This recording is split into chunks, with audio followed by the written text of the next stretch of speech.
পুলিশের পোশাকে বড় পরিবর্তন আসছে। বর্তমান ইউনিফর্ম বদলে আবারও পুরনো রূপে ফিরছে বাহিনীটি।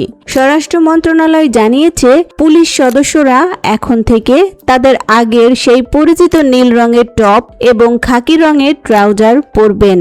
বর্তমানের এই ইউনিফর্ম নিয়ে দীর্ঘদিনের অসন্তোষ এবং নানা বিতর্কের পর এই সিদ্ধান্ত নেওয়া হয়েছে। পুলিশের অপারেশনাল কাজের সুবিধার্থে এবং সাধারণ মানুষের কাছে গ্রহণযোগ্যতা বাড়াতেই এই পুরনো পোশাক ফিরিয়ে আনা হচ্ছে।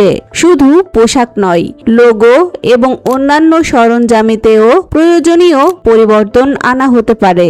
দেশের আইন শৃঙ্খলা পরিস্থিতির ভারসাম্য রক্ষা এবং পুলিশ বাহিনীর মনোবল চাঙ্গা করে রাখতে সরকার এই পদক্ষেপ নিয়েছে। খুব দ্রুতই নতুন ইউনিফর্ম তৈরির কাজ শুরু হবে এবং পর্যায়ক্রমে সারা দেশের পুলিশের সদস্যরা এই পুরনো পোশাক পরতে শুরু করবেন। পুলিশের ড্রেস কোডে এই পরিবর্তন জনমনে কেমন প্রভাব ফেলে এখন সেটি দেখার বিষয়।